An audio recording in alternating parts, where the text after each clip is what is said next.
Hi. In this video, I'll cover a variety of tips and tricks that I wish I knew when I was just starting out in the game.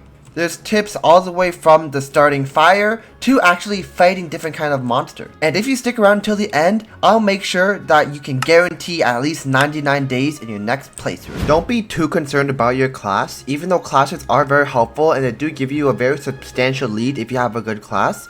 If you cannot afford a class, you can simply just pick none and it won't affect your gameplay too much. Though if you do have enough diamonds, I heavily recommend you guys get the alien. Once you've spawned in, you're probably going to go to the first tree you see and cut it down.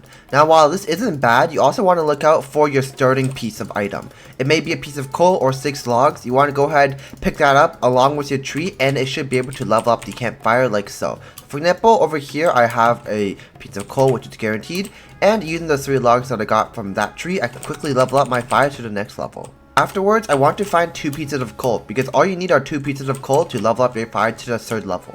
So over here, I've got myself 2 pieces of coal. I'm just going to throw it in, and as you can see, that's more than enough for the next level. Also, here's a tip with the saplings. Let's say I have 2 saplings here.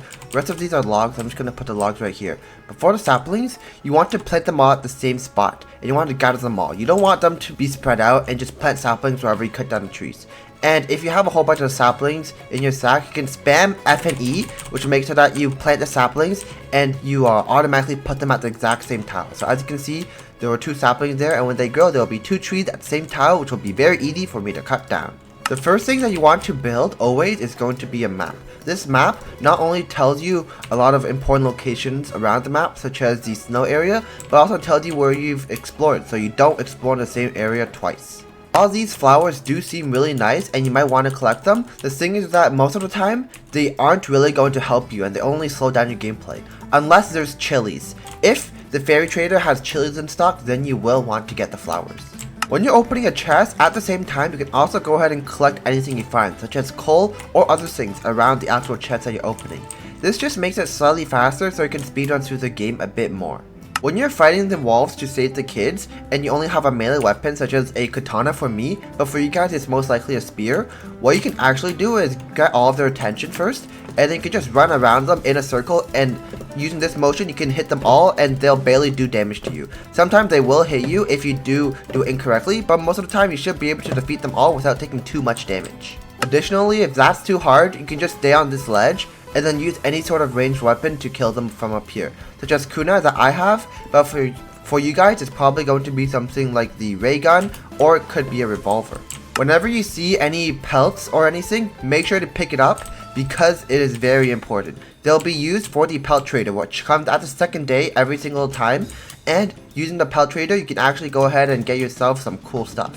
When you're picking up the kid, instead of holding the key to put him in your sack, which is a little bit slower, you can just immediately press F for me, but for you guys it's just T to instantly store him. As you can see, like this, instant store. If you still don't have a good sack by the 2nd day, just pretend this is a regular sack. You want to make sure that you kill all the bunnies in the area. Not only do they give you food, but also they have a chance of giving you a rabbit's foot, which will be required for the pelt trader over here. You can trade in the rabbit's foot and you can get something really good from it, such as the good sack. This is probably a tip that you guys already knew, but headshots do more damage. For example, if I hit the wolf with the head here, it takes 2 shots to kill. But if I hit its body, like that, it takes 3 shots or 4 shots to actually kill. Also, when you have logs, after the 1st or 2nd level of the fire, never put the logs in the campfire. It barely gives any fuel value, and it's much better to just put it inside here to get more crafts, such as, for example, over here I'm getting the crafting bench number 2. When you enter any sort of house such as this one, make sure you never burn these chairs, because these chairs are actually worth 5 logs each, so they will be very good. Also, there'll always be a wolf behind either one of these doors, so you gotta open it up, and if there's a wolf behind one of these doors, that means that the other door is guaranteed to not have a wolf, which will be very safe. If you come across cultists, there's 1 range, 1 melee, or in any situation such as you're being attacked by cultists at your base, make sure to always take care of the ranged cultist first, because the ranged cultist is able to hit you at a distance, which is very annoying, especially if you have a ranged weapon. So as you can see, I've taken care of the ranged cultist, and now I can just carefully kite the melee cultist and kill him without taking any sort of damage, just like this. There we go. Also, these corpses, such as the wolf corpse and alpha wolf corpse, are actually really good sources of fuel. So you want to pick them up at all situations, unless you're already very far into the game and that sort of fuel doesn't help you anymore. This kind of a tower is called a flashlight tower, alright? It is lighter in color compared to its other kind of twin, and this tower will always give you a flashlight, hence the name flashlight tower.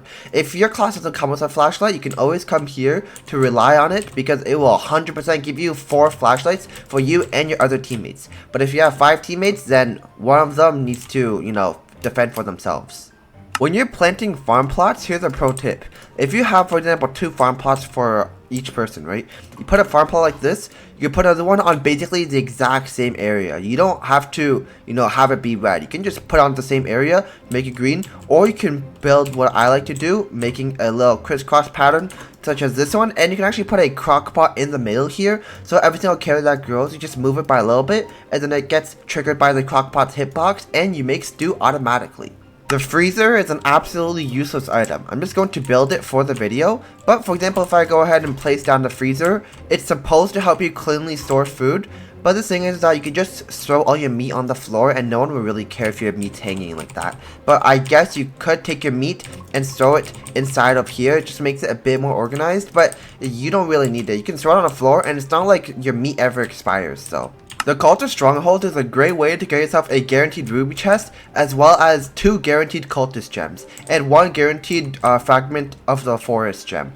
But the thing is that this thing will always spawn at 20 minutes after you've joined the game, and after you clear it, I believe it's every 20 minutes after that one as well. So you have to make sure to time it accordingly, or if you're too lazy to, just make sure that after the cultists attack your base for the first night, then the Cultist Stronghold will be open. Also, you can get wolves stuck into the trap and they can actually take damage. These are natural traps around the area, and as you can see, these wolves are kind of just harming themselves by just falling into the trap over and over, and you can actually go ahead and just get their loot this way. So if this guy is chasing you and really doing a hassle, oh, one of the wolves actually I think died in there because they got stuck. Oh, this wolf just won't go in, but either way you get the point. Normally when you get a chest on top of this lake area, there will be a wolf around it defending it, but the thing is that you don't have to worry about this wolf, because this wolf will most likely get stuck underneath here, try to jump up to hit you, but as you can see, you're just kind of vibrating here because the wolf can't actually get up here.